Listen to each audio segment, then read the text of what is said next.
Snow drifted across Pine Creek Campground, silent and endless. A Navy SEAL named Michael Hayes had just come home from a war he didn't win, the one inside his own mind. He came to the mountains for peace, not purpose. But fate had other plans. On that frozen morning, beside an abandoned RV, he found a German shepherd, half-starved, shivering, eyes filled with the same fear he saw in his mirror every night. He thought he was rescuing the dog, but what happened next would prove. The dog was rescuing him. Before we begin, tell me, where are you watching from? Drop your country in the comments below. The first snow of Montana had settled softly across Pine Creek Campground, blanketing the cabins and pine trees in a silence so complete it felt almost sacred. The world outside seemed suspended between breath and stillness.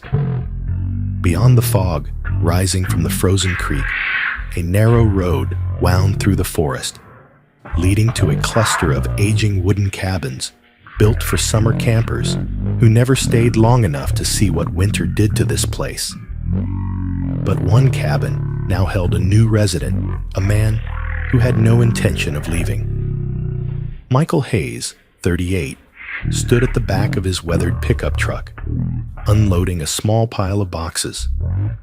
He moved slowly, methodically, as if careful not to disturb the fragile quiet. His frame was tall and broad-shouldered, the kind of build that once carried armor and rifles, but now only bore the weight of memory. His short, dark brown hair was streaked with gray at the temples, and a faint, trimmed beard traced the angular lines of his jaw. There was a stillness in him, a kind of cautious control that came from years of military discipline. But behind his gray-blue eyes lived something restless, something searching. He had served 15 years as a Navy SEAL, most of them spent in the deserts of Afghanistan and the shadows of places he preferred never to name aloud. The noise of battle had ended, but the echoes had followed him home. Nightmares came like clockwork, triggered by the smallest sounds: the slamming of a door, the crack of a log in the fire. It was the reason he'd come here, to this forgotten campground tucked between snow-draped ridges, hoping the wilderness could quiet the ghosts. The air was sharp with cold. Michael reached for another box when a faint sound, barely more than a whimper, cut through the wind. He froze, head tilting slightly, trained instinct kicking in. The sound came again, somewhere near the row of old RVs parked along the tree line. Setting the box down, he took a few steps forward, boots crunching softly over the snow. At first, he saw nothing. Then, beside a rusted white RV half buried in frost, something moved. A shape, small, trembling. He approached slowly, voice low, steady, the same tone he used to calm frightened soldiers in the field. "Easy there," he murmured. "It's okay." Curled beside the steps of the RV was a dog, a German shepherd, though barely recognizable under the grime and the cold. Its ribs pressed sharply against its skin, fur clumped with ice, one paw bent awkwardly under its body. The dog lifted its head weakly, eyes the color of amber glass, cautious and unsure. Michael crouched, the old ache in his knee flaring from an injury years ago. He extended a gloved hand, but didn't reach too close. "Hey, buddy, you alone out here?" The dog didn't move, only watched him, breath shallow, small clouds of vapor rising from its muzzle.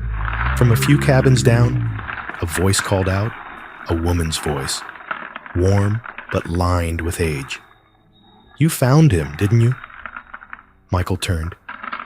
An elderly woman stood near her RV, bundled in a heavy wool coat and red scarf. Her silver hair was pinned neatly, her face pale and kind.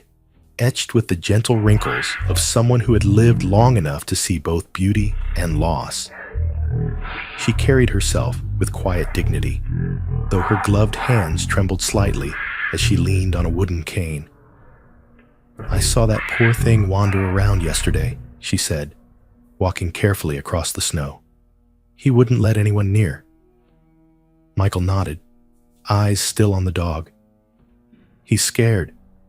Probably been out here a while." The woman smiled faintly. "Most things that survive out here are." She looked at him for a long moment. "You must be the new tenant in cabin 6, Grace Miller." "Michael Hayes," he said, standing briefly to shake her hand. Her grip was soft, but steady. "Military, I take it?" she asked, noting his posture, his trimmed beard, the precision in his every motion. "Was," he said simply. "Now I'm just figuring things out." Grace gave a small nod, as if she understood more than he'd said. "Well, Michael Hayes, you might have just found yourself a companion who's doing the same." He looked back at the dog. It was shivering uncontrollably now, eyes darting between the two humans. He could almost feel the creature's confusion, the instinct to run fighting against the exhaustion keeping it still. "We should get him inside," Michael said quietly. Grace hesitated. "Do you have supplies? Food?" "I've got enough to start," he said. He took off his coat, draped it over the dog, and gently lifted the frail body into his arms. The animal tensed, but didn't fight. Michael could feel the thin heartbeat beneath the fur, the warmth barely holding on. Grace watched, a faint smile on her lips. "You've done that before," she said softly. "Carried someone who couldn't walk?" Michael looked down at the animal. "Yeah, more times than I wanted to." As he turned to head back toward his cabin, Grace called after him. "If you need help, I've got an old heater you can borrow, and some chicken soup good for both the living and the lost." Michael glanced back, a flicker of gratitude in his eyes. "Thank you, ma'am." "Grace," she corrected gently. "Everyone around here just calls me Grace." Inside the cabin, the air was faintly warmer, scented with pine and smoke from the wood stove. Michael set the dog down near the fire, laid an old blanket over the floor, and filled a bowl with water. The dog sniffed it weakly, but didn't drink right away. He sat nearby, back against the wall, coat still damp from snow. He watched the flames dance, their glow reflecting in the dog's wary eyes. Something about those eyes pulled at him, something familiar. The same mix of exhaustion and defiance he saw every morning in the mirror. "Guess we're both strays, huh?" he murmured. The dog blinked slowly, then let out a soft, broken sigh, the sound of something surrendering, not from defeat, but from trust. Michael didn't move closer. He knew too well what it meant to need space, to relearn safety one breath at a time. He didn't name the dog right away. Names, he thought, meant promises, and promises were heavy things. But as the fire crackled and the snow outside deepened, he whispered softly to himself, testing the sound. "Ranger." The dog stirred, ears twitching slightly at the sound. Michael smiled faintly. "Yeah, you look like a ranger." Outside, the wind pressed against the cabin walls. But inside, for the first time in a long while, Michael felt something close to peace. He leaned his head back against the wood paneling, listening to the quiet breathing beside the fire. Maybe, he thought, saving something else was the only way to start saving yourself. And as the night settled fully over Pine Creek Campground, the man and the dog, two broken souls from different wars, found warmth in the same silence. Snow fell steadily through the long Montana night, whispering against the windows of cabin 6. Inside, the fire had burned low, the last of the logs cracking softly in the stove. Michael Hayes sat cross-legged on the wooden floor, his back leaning against the wall, the faint orange glow outlining his tired face. Across the room, huddled near the corner beneath a small window, lay the German shepherd he had found the previous day. The dog had not moved for hours except for the shallow rise and fall of his chest. Ranger, as Michael had decided to call him, still refused to eat much. His ribs showed through his coarse coat, and every sudden sound and ember popping, the groan of wind against the roof, made him flinch. He watched everything with those amber eyes, sharp but guarded, as though calculating what each human movement might bring. Michael had seen that same look before, in soldiers pulled out of ambushes, still uncertain if the world outside was safe. Michael set down the bowl of water he had refilled. "It's here if you want it," he said quietly, his voice a calm, steady tone, the way he'd once spoken to new recruits before a dive. Ranger didn't move, only blinked once, then turned his head away. The rejection didn't surprise him. Healing never came quickly, not for people, not for animals. He pulled the blanket tighter around his shoulders, exhaustion pressing against him, but he didn't go to bed.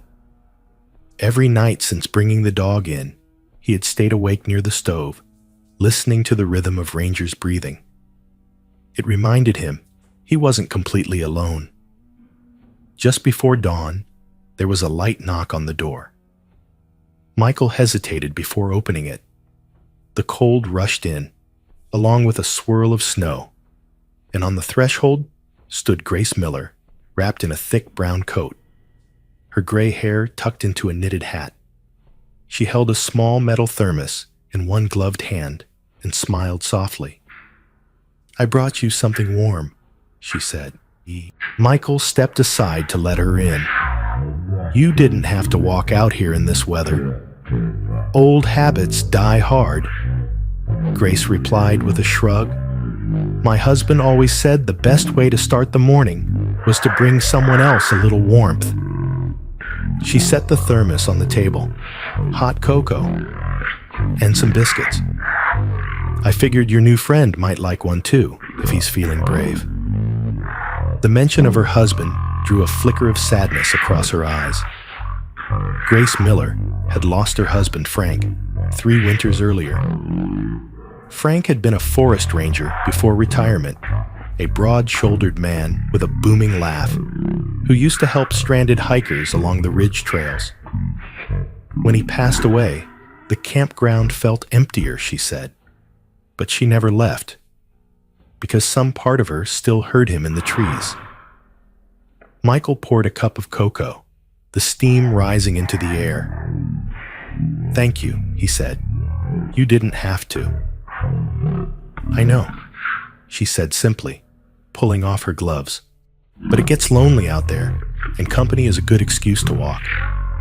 She glanced toward the corner where Ranger lay. "How's he doing?" "He's alive," Michael answered, his tone half weary, half hopeful. "Still doesn't trust me." Grace walked closer, moving slowly, her voice gentle. "Trust is a thing you earn, not a thing you take." She crouched with effort, her knees creaking softly. "You don't look like you've slept either." "I'm used to long nights." She smiled faintly. "You sound like Frank. He used to stay up by the stove whenever one of the strays came around. Said firelight makes broken creatures feel safe." Michael looked into the flames. "Maybe it does." They sat in silence for a while, the sound of the wind outside a low hum. Grace sipped her cocoa and studied him. "You came here to get away, didn't you?" she asked quietly. He hesitated, not from surprise, but from the instinct to guard himself. Then he nodded. "Yeah, away from noise." away from people asking how I'm doing when they don't really want the answer. Grace nodded in understanding. I get it. After Frank died, people kept telling me time heals everything. But time doesn't heal. It just teaches you how to hide the ache better. Her words hung in the air. Michael met her gaze for a brief moment, then looked back at Ranger. Maybe he understands that better than we do, he said. Grace reached into her coat pocket and pulled out a small biscuit wrapped in paper. Mind if I try? She asked. Go ahead, he said, though his tone carried doubt. She crouched again, moving with deliberate slowness. Hey, sweetheart, she murmured to the dog. You've got those smart eyes. I bet you used to be someone's partner, didn't you? Ranger's ears flicked at her voice. She placed the biscuit halfway between them and backed away. For a long moment, nothing happened. Then Ranger lifted his head, sniffed cautiously, and inched forward to take it. Grace smiled softly. There you go. Michael exhaled in quiet amazement. He wouldn't take food from me. Patience, Grace said, standing up carefully. Sometimes they need to see kindness come from more than one place. After she left, Michael sat again by the stove. Ranger had retreated back to his corner, but no longer kept his eyes fixed on the door. Instead, he watched the firelight flicker across the floorboards. As the day passed, Michael worked outside clearing snow from the path. The air bit at his skin, but the physical work steadied him. Every now and then, he caught himself glancing back at the cabin window, where a faint Shape Ranger's head was visible against the glass. The dog was watching him. That night, Michael ate dinner in silence. The cabin creaked with the shifting wind, and the smell of wood smoke clung to everything. He thought about Grace, her quiet strength, the lines of loss around her eyes, the way she still carried warmth like a lantern in winter. He thought about Ranger, about how fear looked the same in man or animal when trust had been broken too many times. He moved to the floor beside the stove again, setting a small piece of cooked meat near the edge of the rug. If you're hungry, he murmured, it's yours. Then he leaned back and closed his eyes, pretending to sleep. Minutes passed. He heard the faint scrape of claws against wood, then the sound of careful sniffing. When he opened his eyes, Ranger was standing a few feet away, nose lowered to the food. The dog hesitated, then ate in quick, cautious bites. Afterward, instead of retreating, he lingered. Michael didn't speak. He just breathed evenly, letting the silence stretch. Then slowly, Ranger stepped closer, his movements uncertain, but driven by something deeper than instinct, perhaps memory or hope. He stopped in front of Michael, staring at him with those cautious eyes. Michael lowered his gaze, giving space. He felt the warmth of fur brush against his knee, a weight so gentle it barely seemed real. Ranger had placed one paw on his leg, testing, as if asking a question without words. Michael's throat tightened. It's all right, he whispered. You're safe now. Outside, the snow fell heavier, wrapping the world in quiet. Inside, cabin 6, two lonely beings, one man, one dog, shared the same fragile firelight, and for the first time, neither of them pulled away. The next morning brought a brittle light that cut through the fog like cold glass. The snow had stopped sometime before dawn, leaving behind a white stillness that stretched across Pine Creek like a held breath. Michael stood on the porch of his cabin, hands in his pockets, watching as Ranger sniffed at the fresh snow near the steps. The dog had grown bolder over the past few days, no longer hiding in corners, or shrinking from every sound. Yet his movements still carried the cautious precision of something that had been hurt and learned never to trust too fast. Michael crouched to his level. "We need to get you checked out," he said softly.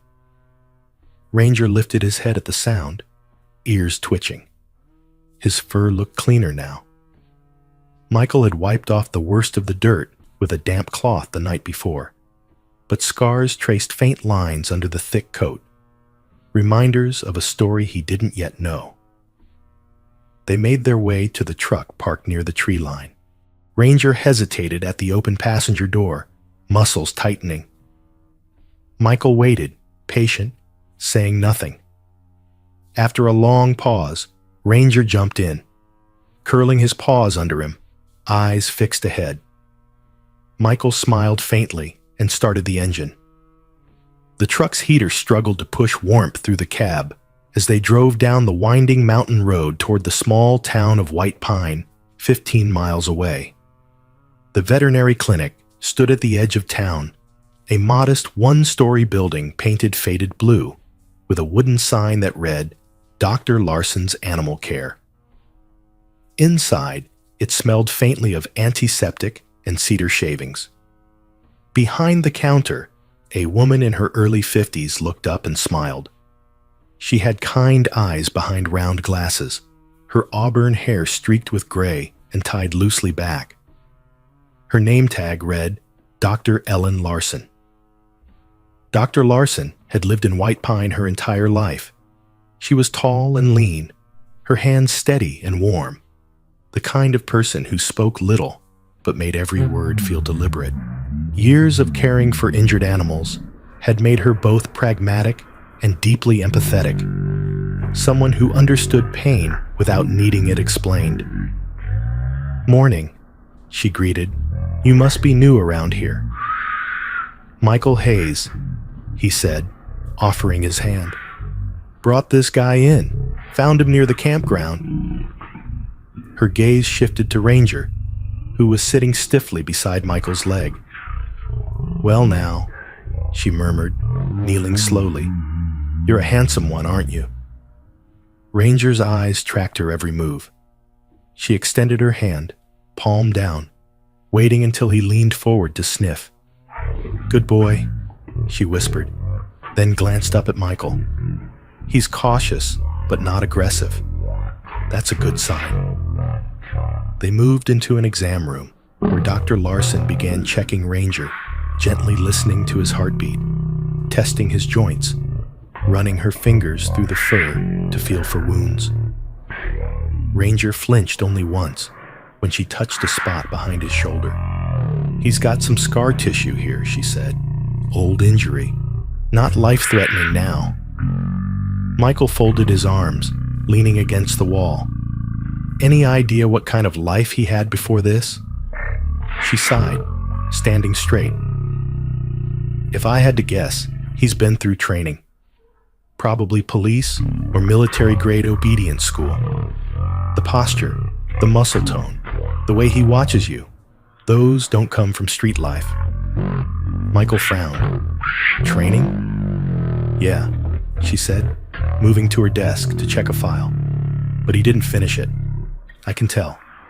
Dogs like this, they're pushed hard.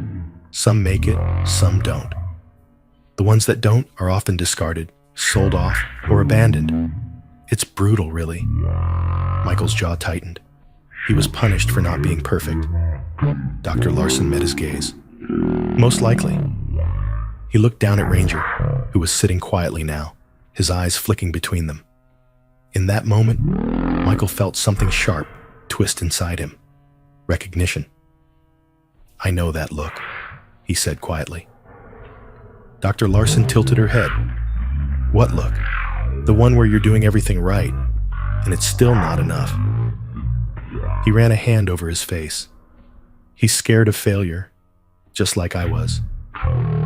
Ellen studied him for a moment, the kind of look that saw through layers. "You served," she said softly, not as a question. 15 years, he said. SEAL team. She nodded slowly. You get used to being trained for survival. Then one day, you're back in the world, and nobody tells you what the mission is anymore. He gave a small, humorless laugh. Exactly.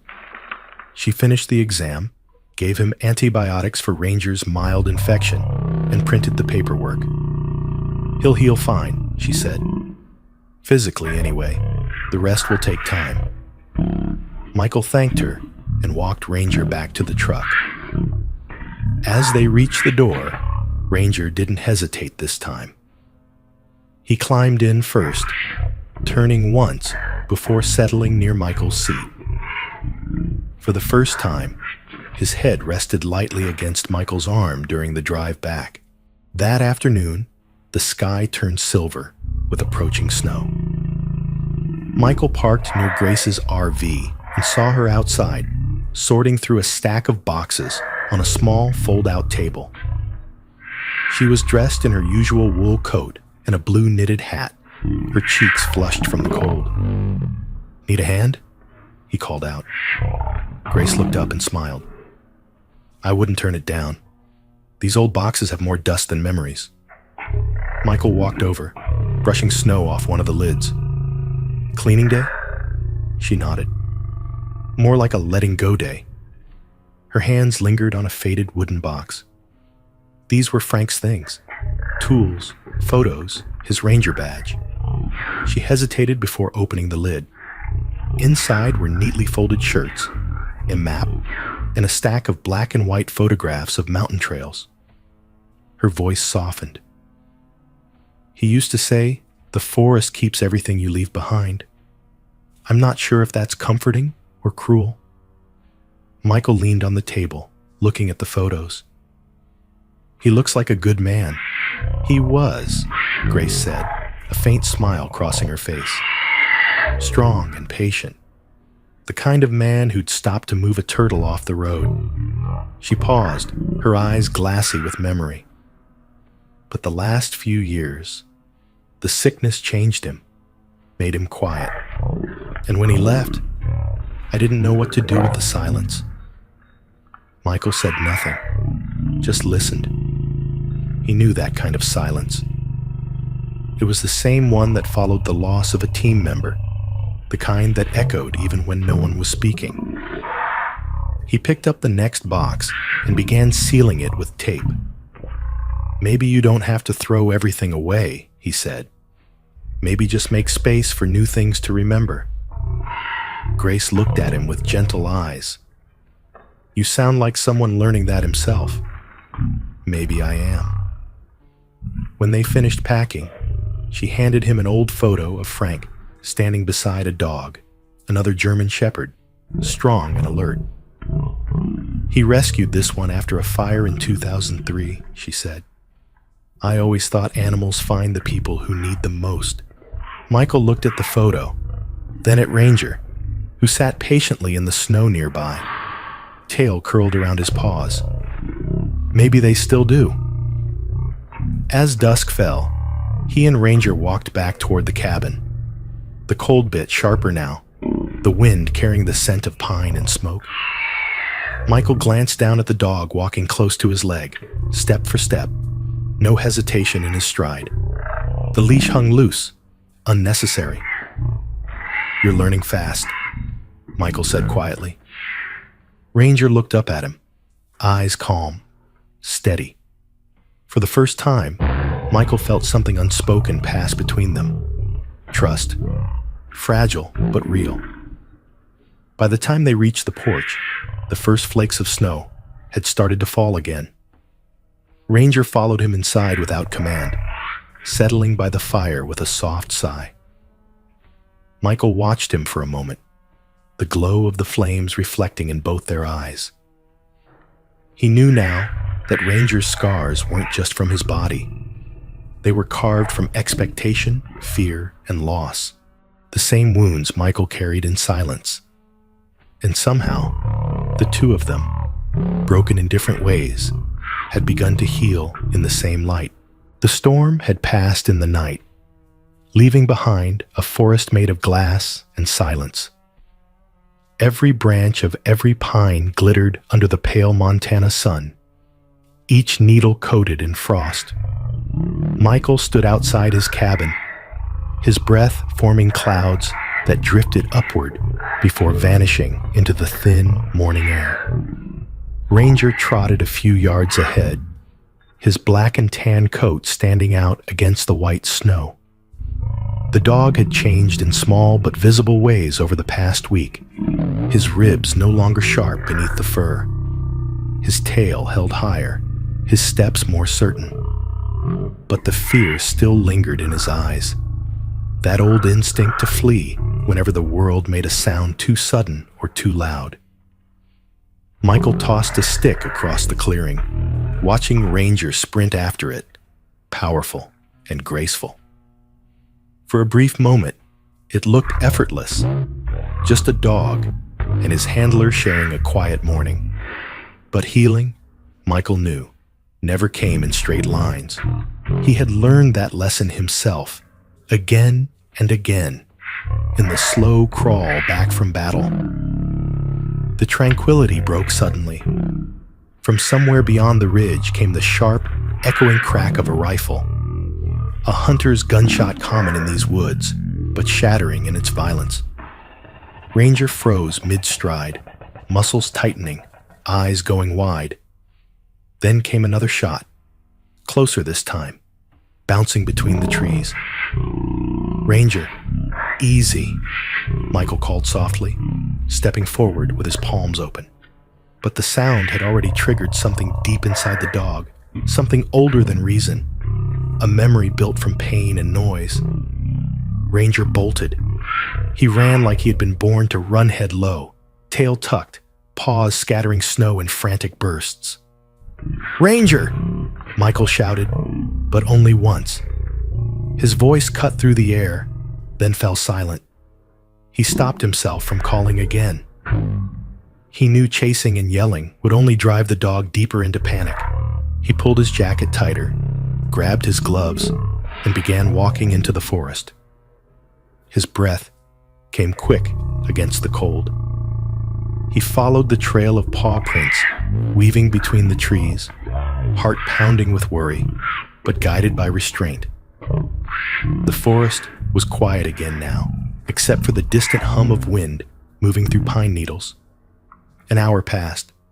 The prints led downhill toward a frozen creek, where the snow grew deeper. He paused, crouching to touch the ground. The prints were fresher here, the edges sharp. He whispered to the air, as if Ranger could hear him. "It's okay, buddy. I'm here." Meanwhile, back at the campground, Grace had been on her porch, watching the forest with concern.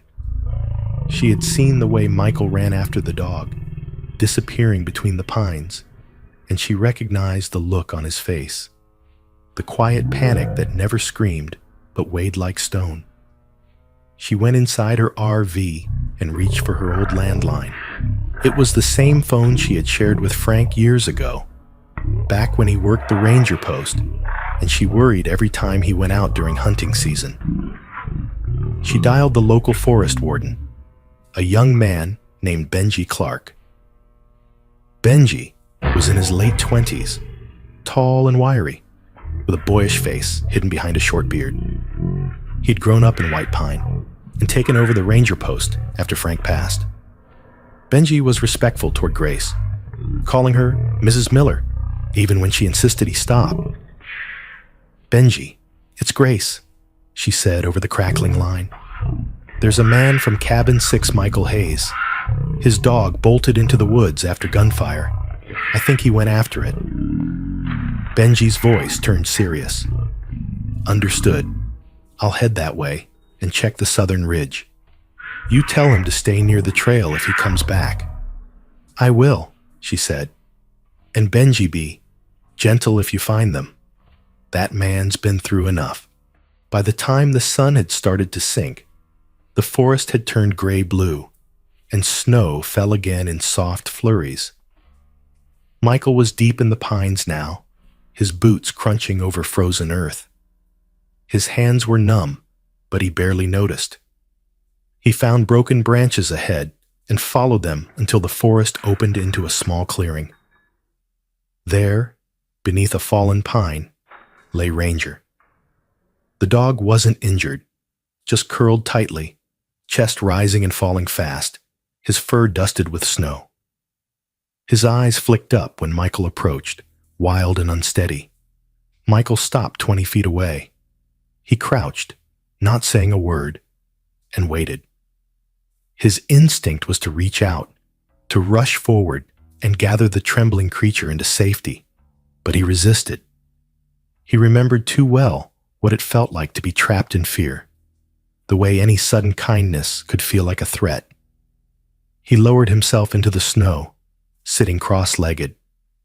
The cold seeped through his jeans, numbing his skin.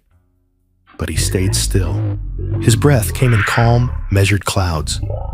Minutes passed, maybe more. Slowly, Ranger's ears lifted. His breathing began to slow. Michael spoke softly, just loud enough for the dog to hear. "You don't have to come out. I'm not going anywhere." Another long silence. Then Ranger moved. He crawled forward, belly low, every motion cautious. Snow clung to his whiskers and paws. When he reached Michael, he stopped, head bowed, eyes averted. Then, as if making a choice, he pressed his head gently against Michael's hand. The exhale that left Michael's chest felt like something breaking open. He let his hand rest lightly on Ranger's head, feeling the tremble fade. "It's all right," he whispered. "You're safe." Back at the campground, Grace waited by her window, a cup of tea cooling in her hands. The light outside dimmed, and she found herself thinking of Frank again, of the nights he would wake in cold sweats, eyes distant and unseeing, mumbling about the jungle, about men he couldn't save. She had learned not to shake him awake, but to sit beside him quietly, her hand resting on his shoulder until the storm passed. Love, she realized, was often silent. It wasn't fixing, it was waiting. When she saw the beam of headlights cutting through the snow later that evening, she smiled. Michael's truck rolled slowly down the path, and she could see Ranger's silhouette sitting in the passenger seat, head resting on the dashboard. Michael parked near her RV and stepped out. "You were right," he said simply. "Patience." Grace smiled faintly. "It works on all kinds of creatures." He looked down at Ranger, who was now sitting close by his leg, calmer than before. The dog glanced up at Grace, tail giving a small wag, as if remembering her kindness. Grace's eyes softened. "He's learning," she said. "You both are." That night, inside the cabin, Michael lit the stove again. The firelight flickered against the walls, chasing the shadows away. Ranger lay near his feet, his head resting on one paw, eyes half closed. Outside, the wind moaned softly through the pines, but neither of them flinched this time. Michael stared into the flames, remembering the look in Ranger's eyes under that fallen tree, the raw fear, the trembling surrender. It mirrored the faces he'd seen in the desert, the faces he still saw in dreams. He reached down and ran a hand through the dog's fur. "You're not the only one learning how to breathe again," he murmured.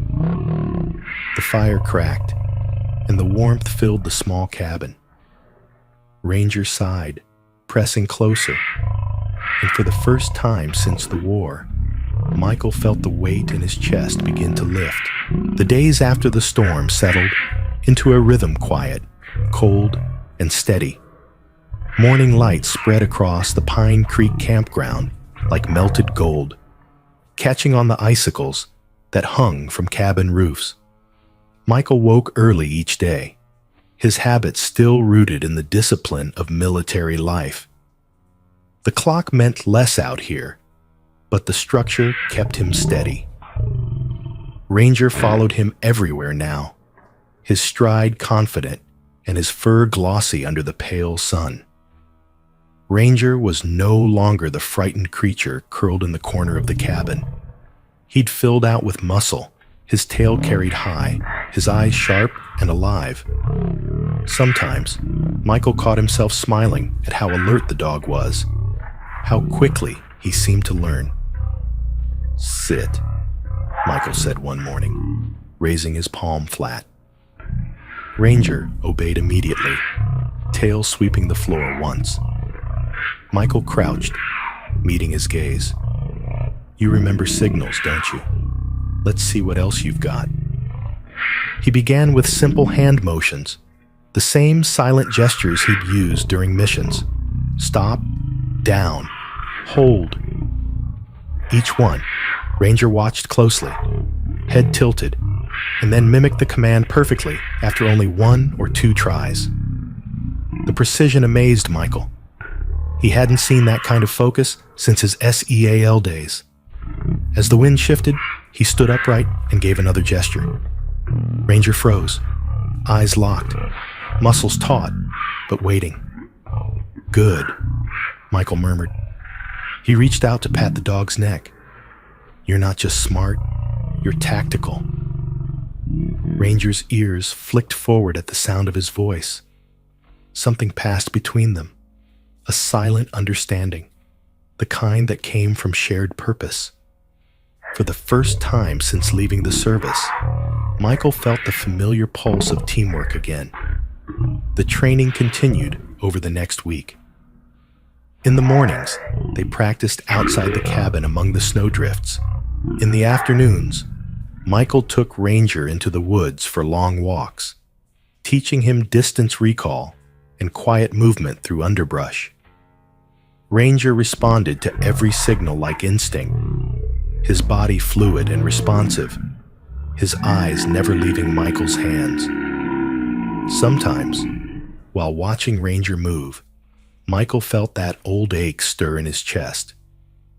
The movements reminded him of his last partner in the Field Chief Petty Officer, Sam Kearns, a man who had once been his shadow in every operation. Sam had been older, his hair already streaked gray, his humor dry but dependable. The day they lost him was the day Michael stopped trusting the noise of the world.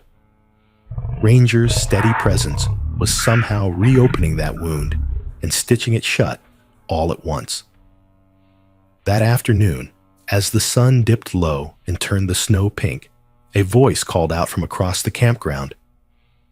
"Michael, are you out there?" It was Grace. Her tone carried strain. Michael turned and saw her near her RV, clutching the railing. She was bundled in her long wool coat and bright red scarf, her silver hair shining in the light. But she wasn't standing steady. Her left foot had slipped on the ice near her steps. "Hold on," Michael called, jogging over. Ranger ran beside him, bounding through the snow. Grace winced as she tried to straighten. "I'm fine," she insisted, though her voice betrayed her. "Just lost my footing. I swear, every winter I forget that snow doesn't care about confidence." Michael reached her side and offered an arm. "You twisted anything?" "Just my pride," she said with a weak chuckle. But when she tried to take a step, she grimaced. "Maybe my ankle too." "Let's get you inside," Michael said firmly. He guided her toward the RV, careful with each step. Ranger trotted ahead, then circled back, sniffing her boots and the ground around her, as if mapping the terrain like a guardian on patrol. Inside, the RV was warm, the faint scent of cinnamon tea and old books filling the air. Michael helped Grace into a chair, then knelt to unlace her boot gently. The ankle was swollen, but not severely. "You should rest it," he said. "I'll rest if you promise not to hover," she replied, trying for humor. But her hands trembled slightly, the shock of the fall still in her system.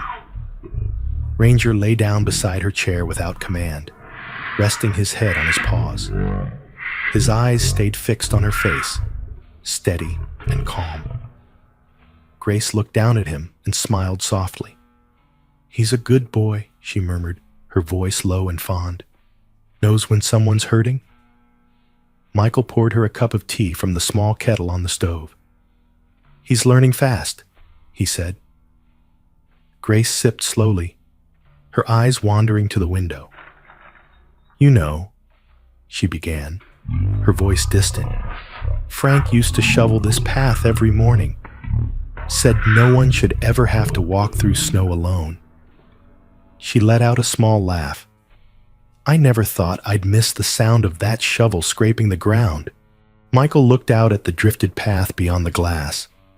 "I can handle it for you," he said simply. Grace shook her head, though her eyes softened. "You've done enough already."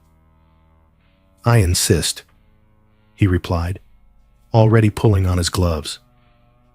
He stepped outside and began clearing the path, the shovel biting through the snow in clean, rhythmic cuts. Ranger followed, padding close, watching each movement with focused attention. When the path was clear, Ranger surprised him by grabbing a clump of snow in his mouth and shaking it loose like a trophy. The next morning, Grace was back on her feet with a slight limp, but no pain. She stood outside her RV as Michael passed by on his way to the woods. Ranger trotted beside him, tail wagging. "Morning, you two," Grace called. "Morning," Michael answered. Ranger barked once, bright and cheerful, and broke into a run straight toward her. Grace laughed as he skidded to a stop in front of her, paws kicking up snow. She bent slightly to scratch his ears. "Good morning to you too, soldier." Michael watched from a distance, arms crossed, smiling faintly. Seeing Ranger run to someone else without fear, without hesitation, did something to him. It reminded him that healing didn't mean forgetting pain. It meant learning to live beyond it. Grace stood for a moment longer, her hand resting on Ranger's head. "You've got yourself a friend," she said as Michael approached. "Looks like we both do," he replied quietly. That evening, as dusk folded over the valley, the cabin filled with the crackle of fire again. Ranger lay by the stove, his body relaxed, his breathing even. Michael sat in his chair, staring at the dog's calm shape in the flickering light. He thought of the missions, of Sam, of all the noise that had once defined his world, and how, somehow, this quiet life was louder in meaning than any battlefield had ever been. When the wind howled outside, Ranger didn't flinch anymore. He simply turned his head toward the sound and then back to Michael, as if to say, "It's just the wind. We're home." Winter deepened its hold on Pine Creek. The mornings had grown quieter, the snow thicker, and the forest seemed to breathe in slow, deliberate rhythms. The air was sharp enough to sting the lungs, and frost painted every branch in silver white. Michael stood by the porch, a thermos of coffee warming his hands, watching Ranger bound through the drifts with the ease of a creature finally at home in the world. Ranger had changed. His coat gleamed in the low sun, his stride powerful and assured. He had become an extension of Michael's rhythm, responding to hand gestures and glances like they spoke a shared language. Every command felt effortless now, every movement in sync. It was this quiet partnership that made the truck that appeared one morning feel like an intrusion. A gray government SUV with the insignia of the Montana State Search and Rescue Division printed along the side. Two people stepped out, their boots crunching on the snow. The first was Captain Aaron Whitaker, a man in his early 40s with the kind of bearing that said military before he even spoke.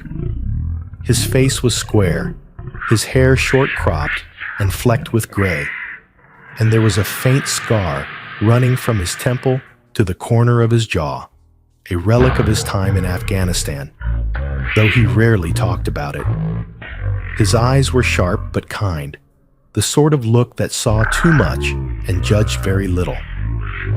The woman beside him was Officer Lena Brooks, younger, maybe early 30s, with light brown skin and thick dark hair tied in a low braid. She had an athletic build and the calm efficiency of someone used to command but not eager to flaunt it. Her voice, when she spoke, carried quiet authority. "Morning," Whitaker said, approaching with an outstretched hand. "You must be Michael Hayes." Michael nodded, returning the handshake. "Used to be," he said dryly. Whitaker smiled faintly. "Once a SEAL, always a SEAL. We heard about you through Dr. Ellen Larson in White Pine. She mentioned you'd taken in a German Shepherd that might be something special." Michael glanced toward Ranger, who stood by the porch steps, ears perked. "He's special, all right. Just not sure he's what you're looking for." "That's what we came to find out," Lena said. She crouched, patting her thigh softly. "Hey, boy." Ranger tilted his head, assessing her, then stepped closer, cautious but curious. She extended her hand, palm down, letting him sniff. He accepted her calmly before sitting, tail sweeping the snow once. Whitaker watched the exchange with interest. That's discipline. He's reading her movement, not just her tone. "You trained him?" Michael hesitated. "We've been working together. He just listens." The captain nodded thoughtfully. "We're rebuilding a K-9 search and rescue team for the Bitterroot Range. Avalanche work, mountain recovery, that kind of thing. It's demanding, dangerous, but..." He paused, glancing at Ranger. "It requires intelligence, courage, and trust. He's got all three." Michael folded his arms. "You think he'd fit into that?" Whitaker looked him dead in the eye. "I think he was born for it." They spent the next hour testing Ranger in the open field beyond the cabins. Lena tossed hidden scent markers under the snow, and Ranger found them one by one, fast and precise. She raised a whistle, then gestured for him to stay still. Ranger froze, muscles tensed but obedient, eyes locked on her every motion. When she released the signal, he launched forward like a bullet, digging with his front paws until his muzzle hit the marker. Whitaker exhaled in appreciation. "That's rare instinct." He turned toward Michael. "You've done something good here, Hayes. Not just for him. For you, too." Michael said nothing, but the pride in his chest ached like an old wound reopening. He watched Ranger shake snow off his fur, his breath steaming in the cold. The dog looked strong, purposeful, alive. Lena approached softly. "He's not just surviving anymore," she said. "He's working. That kind of drive doesn't come from nowhere." Whitaker pulled a card from his jacket and handed it to Michael. "If you're willing, we'd like to take him to Bitterroot. Intensive K-9 training. He could save lives out there. Not many dogs get the chance." Michael turned the card over in his gloved hand, saying nothing. The silence stretched. Whitaker nodded slowly, respectful of the weight of the decision. "Think about it," he said. "No pressure. We'll be in White Pine for a few days." Then the two officers climbed back into their SUV and drove away, leaving behind only the hum of the engine fading into the trees.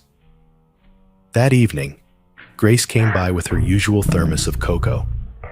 The air smelled of pine smoke and frost. She saw the card sitting on the porch rail and picked it up, squinting in the fading light. "Bitterroot K-9 Rescue Unit," she read aloud. "What's this about?" Michael leaned against the doorframe, arms crossed. "They want to take Ranger, train him for avalanche rescue." Grace looked up at him. "And you don't want to let him go?"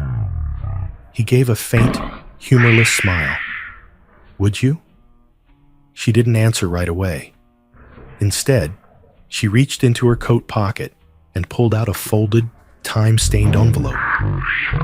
The paper was yellowed, the handwriting careful and familiar. "This was Frank's," she said softly. "Found it tucked in one of his old jackets last week. I think maybe you should read it."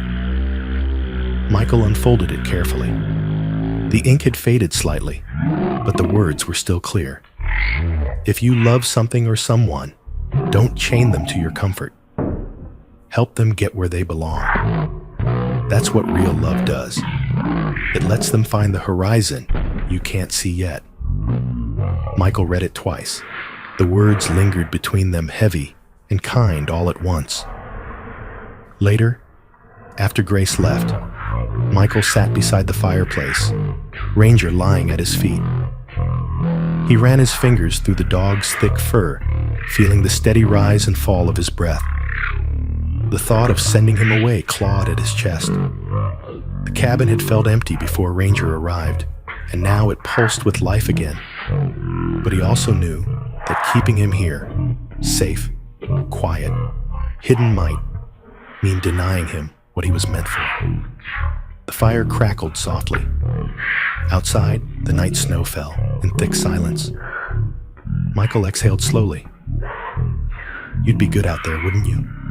he whispered. Ranger lifted his head, eyes glowing amber in the firelight, as if he understood. The next morning, when the gray SUV returned, Michael was waiting at the edge of the clearing. Ranger stood beside him, tail wagging gently, unaware of what the moment meant. Whitaker stepped out first, expression cautious. "You sure about this?" he asked. Michael nodded once. His jaw was set, but his eyes glistened faintly in the pale light. "He deserves a mission again," he said quietly. Whitaker extended his hand. "We'll take good care of him." Michael looked down at Ranger. "You hear that? Time to show them what you've got." He knelt, running a hand over the dog's head one last time. "You saved me, buddy. Now go save the rest of the world." Ranger pressed his head into Michael's palm for a moment before stepping forward toward the open truck door. He climbed inside without hesitation, turning once to look back. The door closed softly. The SUV pulled away, tires crunching through snow until it disappeared beyond the tree line. Michael stood in the stillness long after it was gone, his breath forming clouds in the cold morning air. Winter returned like an old soldier, silent, steady, and unrelenting. Pine Creek lay buried beneath a deep quilt of snow, its cabins hunched beneath white roofs, smoke curling from their chimneys into a gray sky. It had been 7 months since Ranger left for Bitterroot. 7 months since the truck had driven away down the frozen road, carrying more than just a dog. It had carried the heartbeat of the cabin with it. At first, the updates came regularly. Every 2 weeks, Michael would receive a short email from Officer Lena Brooks' brief, clinical lines that still managed to mean everything. Ranger's adapting well. He passed the scent tracking evaluation. He's working with avalanche simulation teams now. Each message steadied him, gave his days a rhythm. But then, in the 7th month, the updates stopped. At first, he assumed it was a delay, a technical issue, or just a missed message. But the silence grew longer, heavier. Dr. Larson had mentioned that the final phase of training required independence conditioning, a period where handlers and animals were cut off from outside contact to simulate the isolation of real missions. Still, knowing that didn't make it easier. Michael woke early every day, just as he used to when Ranger was still here. The mornings were too quiet now. He'd step onto the porch, coffee steaming in his hand, and half expect to hear the soft thump of paws on the wooden steps, or the low huff of breath against his knee. But there was only the sound of wind moving through the pines. The absence became a presence of its own, a ghost with fur and amber eyes. He threw himself into work around the campground. He fixed frozen pipes, repaired fences, and helped other residents clear their driveways. Grace often teased him for his restlessness. "You're worse than the squirrels, Hayes," she said one morning, bundled in her thick green parka, her silver hair tucked under a wool hat. "At least they stop moving when they find a nut." "Maybe I just haven't found mine yet," he replied with a faint smile. But that winter, Grace caught a heavy cold that refused to let go. It began with a cough, then exhaustion that kept her in bed for days. Michael noticed when her RV chimney stopped smoking one morning and went straight to her door. She tried to brush him off, saying she was fine, but when he entered, the air inside was too cold and the color in her cheeks was wrong. "Grace," he said gently, "you need rest and heat. Come stay in the cabin until you're better." She resisted at first. "I don't want to be a burden." "You're not," he said simply. "You're family." He brought her to the cabin that evening, lighting the fire until the walls glowed orange. He made her tea, the same way she used to make cocoa for him. The first night, she barely spoke, only sitting wrapped in a blanket, staring into the flames. The second night, she began to talk softly, like the words had been waiting for warmth to come out. "You know," she said, voice raspy but steady, "when Frank was alive, I used to tell him that love changes shape. It doesn't disappear. It just learns to fit whatever space it's given. After he died, I realized that's true for people too. We just keep reshaping around the holes." Michael listened quietly, his eyes fixed on the fire. "What if the hole doesn't close?" She smiled faintly. "Then maybe it's not supposed to. Some holes aren't meant to be patched. They're meant to remind us of what mattered." Over the next few weeks, their days fell into a slow, comfortable rhythm. Grace regained her strength, though her voice stayed hoarse and she still coughed in the mornings. Michael would chop wood, make soup, and sometimes sit by the window long after she'd fallen asleep, listening to the snow tapping against the glass. Each sound seemed to echo the question he wouldn't say aloud. "Is Ranger okay?" One evening, Grace noticed him staring into nothing. "You're thinking about him again," she said. "Every day," he admitted. She smiled gently. "You know, he's probably thinking about you too. They don't forget love that saves them." Michael nodded, though part of him doubted it. Ranger's training was designed to erase dependence, to replace affection with duty. But every time he closed his eyes, he saw the same image. Ranger turning in the truck just before it disappeared down the road, their eyes locking one last time. That look had carried something, understanding, maybe even promise. As the months crawled on, spring thawed the snow into muddy rivulets that cut through the campground. Grace returned to her RV, but still came by every morning with fresh bread or tea, pretending it was for Michael, though they both knew it was for his silence. Then came summer, brief and golden, filling the valley with birdsong and wildflowers. Michael began working with the local Forest Service part-time, repairing cabins used by hikers. He met new faces, mostly tourists and park staff, but none of them stayed long. There was Evan Price, a young ranger barely 25, eager but rough-edged, with sandy hair that never stayed down and a laugh that filled the forest. Evan reminded Michael of his younger self, too quick to act, too slow to heal. "You ever miss the field?" Evan asked one afternoon as they repaired a trail fence. "Every day," Michael replied, "but not the noise." Evan nodded. "Guess quiet's better than ghosts." Michael gave him a look, and Evan quickly busied himself with the fence wire, embarrassed. Still, the comment lingered. Quiet was better than ghosts, but it could also be lonelier. Autumn came again, painting the valley in gold and rust. The nights grew colder. Michael had stopped expecting news. He'd learned that waiting didn't change the outcome, only made the silence heavier. Grace had grown stronger, but her steps were slower now.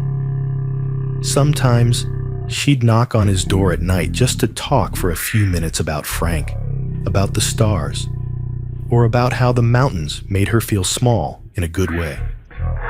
Then, one evening, in late November, the phone rang. The sound startled Michael. It had been months since it made any noise at all.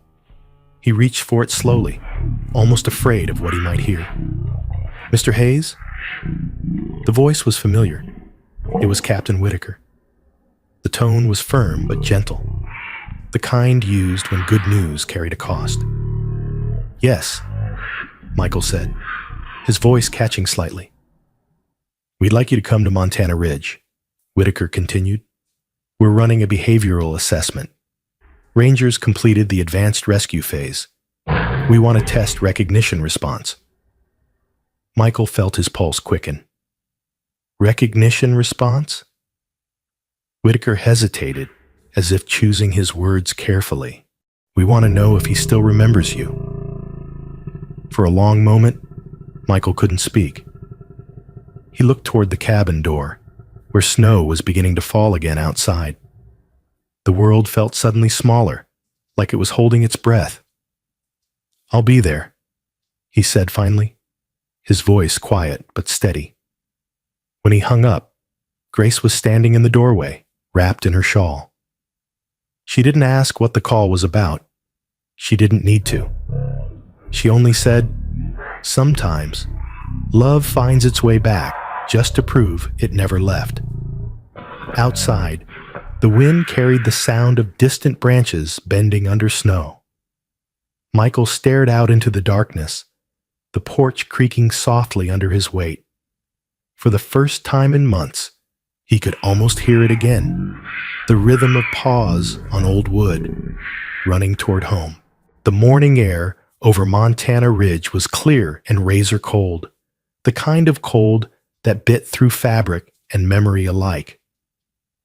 The snow under Michael's boots groaned with every step as he crossed the open training field. Around him, the mountains rose in white silence, their peaks glowing faintly pink beneath the rising sun. In the distance, men and women in bright red jackets from the Bitterroot K9 search and rescue team moved like small bursts of color against the pale landscape. The training grounds looked nothing like Pine Creek. The air smelled of diesel, pine, and anticipation, but something about the quiet carried the same ache of belonging. Captain Aaron Whitaker stood waiting by the perimeter fence, clipboard tucked under his arm. His breath misted as he nodded in greeting. "Morning, Hayes. Appreciate you coming all this way." Michael adjusted the collar of his worn parka. "Wouldn't have missed it." His voice sounded steadier than he felt. Whitaker's face softened. "We'll start in a few minutes. He's in the containment pen now. We haven't told him you're here." Michael nodded, his jaw tight. The idea that Ranger didn't know, hadn't been told, made his stomach twist, though he knew it was part of the test. They needed to see how the dog responded to familiarity, to memory. They needed proof of instinct, not conditioning. As the handlers finished setting up, Lena Brooks approached, her cheeks flushed from the cold, dark braid pulled tight beneath her knit cap. "You okay?" she asked, her voice low. "Define okay," he said with a wry half-smile. She smiled back. "If it helps, he's been doing great. Best we've had in years. But today, well, today's about something more than training." Michael met her eyes, and for a moment neither spoke. She understood what he hadn't said. The guilt, the pride, the fear that maybe letting Ranger go had meant being forgotten. Whitaker lifted a hand. "Positions, everyone." Lena gave Michael a nod and jogged toward the observation deck, where cameras were already live streaming the test to a small group of observers. Among them, back at Pine Creek, Grace Miller sat in her cabin, wrapped in her shawl, eyes fixed on the screen of her old laptop. The camera was shaky, the image grainy, but she could make out the white field, the handlers, and one tall figure standing at the far edge, Michael. Grace pressed a hand to her heart. "Come on, boy," she whispered. "Show him." Out on the snow, the gate opened. Ranger stepped into the field, his thick black and tan fur bright against the snow. He had grown stronger, broader across the shoulders, but his posture was calm, assured. He scanned the open space, ears swiveling, body alert but relaxed. To anyone watching, he was the image of discipline. To Michael, he was still the same dog he had found trembling beside an old RV one winter morning. The handlers kept their distance. Whitaker spoke softly into the radio. "Release protocol in place. Subject will engage naturally." Michael stood about 40 yards away, near the line of pines, his breath visible in the still air. He didn't move, didn't speak. He simply watched. Ranger paced a few steps, sniffing the wind. The world was silent, except for the faint creak of snow beneath his paws. Then he froze. His head lifted sharply, ears locked forward. The muscles across his back rippled. He sniffed once, twice, then again, more deeply. His whole body shifted, tail twitching low. Whitaker whispered, "He's got something." Ranger's nostrils flared, and for a long heartbeat, he stood perfectly still. Then slowly, his head turned toward Michael. Their eyes met. For Michael, the world seemed to narrow to that single line of sight, the dog and the man, separated by distance, but not by time. Ranger tilted his head, just slightly, like he was studying something that didn't fit the pattern of his new life. And then he moved. At first, it was just a few cautious steps, then faster, then a sprint. Snow exploded under his paws as he ran, muscles surging, breath bursting from his chest. The handlers shouted something, but their voices were drowned by the pounding rhythm of movement. Ranger's body cut through the white field like an arrow, his momentum carrying purpose and joy all at once. Michael didn't move until the last second. Ranger leapt the final few feet, rising onto his hind legs, front paws colliding against Michael's chest, not with violence, but with solid, living weight. The impact forced Michael back half a step, his boots skidding in the snow. Then there it was, the sound he had dreamed of for a year. A low, rolling trill that wasn't quite a bark, not quite a growl. A sound that lived somewhere between recognition and love. Michael dropped to his knees, his hands gripping the fur at Ranger's neck. "Hey, buddy," he said, his voice breaking. "You remember." Ranger pressed his forehead against Michael's chest, his tail thumping wildly. The two stayed that way for a long moment, man and dog surrounded by a ring of quiet awe. Even Whitaker had lowered his clipboard, his usually stoic face softened with emotion. Back at Pine Creek, Grace's cheeks were wet, She wiped them quickly and laughed through the tears. "I told you," she whispered to the empty cabin. He never forgot. On the field, Michael finally stood, brushing snow from his jacket. Ranger stayed close, watching him, waiting for the next command that would never come. Whitaker stepped forward, his breath misting in the cold. "That," he said softly, "is loyalty you can't train." Michael gave a small nod, voice low. "It's love." The evaluation ended with unanimous approval. Ranger had passed every test, not just of skill, but of spirit. He was officially certified as a Level 1 Avalanche Rescue K9, the highest tier. The handlers celebrated quietly, though no one wanted to disturb the reunion unfolding before them. As the sun dipped behind the ridge, Michael stood by the truck while the team loaded equipment. Ranger sat beside him, ears relaxed, eyes bright with energy. Whitaker approached, offering a handshake. "He'll deploy next week," he said. "We'll take care of him, and he'll make a difference out there." Michael nodded, eyes on the horizon. "I know." Ranger's gaze followed the mountains, then turned toward Michael's cabin, miles away, but somehow still within reach. He gave a small huff, as if sensing the direction. Whitaker smiled faintly. "Seems he knows where home is?" "Yeah," Michael said quietly. "He always did." That night, back at Pine Creek, Grace replayed the recording one last time before closing her laptop.